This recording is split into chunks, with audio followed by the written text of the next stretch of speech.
Madam का ये कहना है कि मेरे जितने लोग हैं अगर कहेंगे जिधर कहेंगे उधर हम जाएंगे।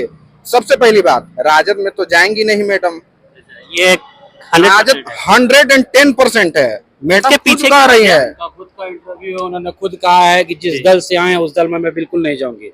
लेकिन सर आप ये भी जानते हैं कि पहले भी ये चीज बहुत बार हो चुका है। अगर एग्जाम्पल के रूप में अगर किन्हीं को हम ले तो हम लोग सब जानते हैं कि हमारे नीतीश कुमार मुख्यमंत्री हैं। उन्होंने एक बार नहीं बहुत बार कहा है कि हम इस पार्टी के साथ नहीं जाएंगे, इस पार्टी के साथ नहीं जाएंगे, लेकिन ओवरऑल होता है क्या, पलटी मारना ही ये होता है। सिवान है और ये मोहम्मद शहाबुद्दीन की धरती है और यहाँ पे जबान पे काम होता है किसी दल और इस पे काम नहीं होता। रही सवाल आप 15 साल की बात किए हैं, तो शहाबुद्दीन का परिवार कभी पैसा नहीं कमाया है, सिर्फ इंसान का प्यार कमाया है और यही प्यार आपको नजर आ रहा है। बस यही कुछ बोलना चाहेंगे हम, और यही प्यार हमको पूरे सिवान में ताकत देगा और जहां सिवान बोलेगी वहां हिना छाप जाएंगी।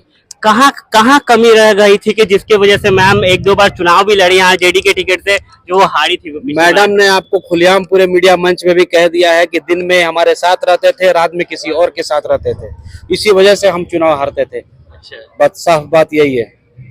जितने कार्यकर्ता इनके मेहनत करते थे, लेकिन जो आरजेडी के मास लीडर थे वो दिन में उनके साथ रहते थे, रात में किसी और का इशारा कर देते थे। शायद हारने का यही वजह है। कारण यही है, साफ सुथरी बात है। तो हमेशा किसी के साथ रहिए तो विश्वास से रहिए, मर्द बन के रहिए, यही मैं कहूंगा। तो मतलब इस बार जो लोकसभा का चुनाव जो हो रहा है 2024 में, तो इस बार तो निर्दलीय चुनाव लड़ रही है, तो इस बार कोई चांसेस नहीं होगा, हारने का कोई वजह नहीं होगा इस बार एकदम। इस बार तो निर्दल हैं और क्या बोलूं मैं आपको, आप घूमते होंगे पूरे सिवान में और जितनी सिवान की आवाम है पूरा निर्दल के साथ, दिल से, मोहब्बत से, विश्वास के साथ है। जी बना तो कब बनेगा?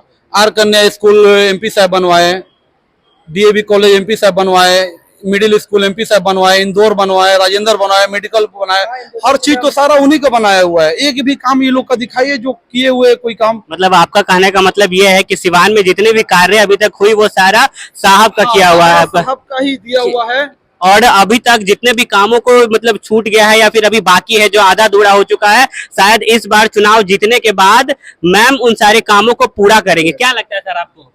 जी एकदम बिल्कुल यही लगता है। मैडम जीत नहीं रहे, मैडम समझिए जीत चुकी है, क्योंकि ये एक तरफा लड़ाई है। सारे लोग हिंदू मुसलमान जात धर्म छोड़कर और विकास के तरफ बढ़ के ये वोट किया जा रहा है।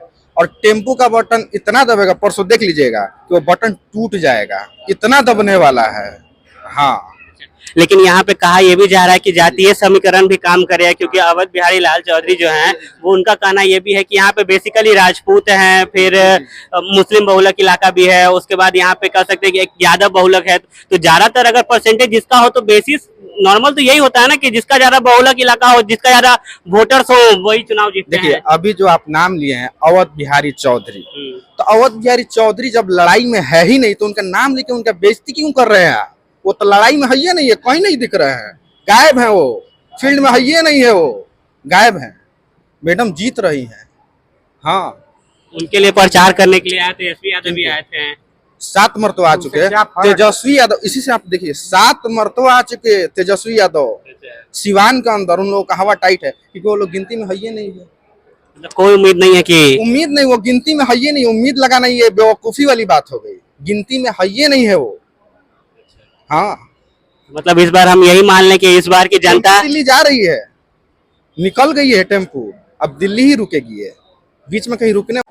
मतलब ओवरऑल यहाँ पे बात करने के बाद यही पता चला कि यहाँ की जो जनता है, सिवान की जनता है, इस बार मन बना चुकी है कि यहाँ पे कोई त्रिकोणीय मुकाबला नहीं हो रहा है। यहाँ पे सिंगल हैंडेड अगर कोई जीत के आ रहा है और वो भी भारी मतों से, तो वो है हमारी हिना साहब जी।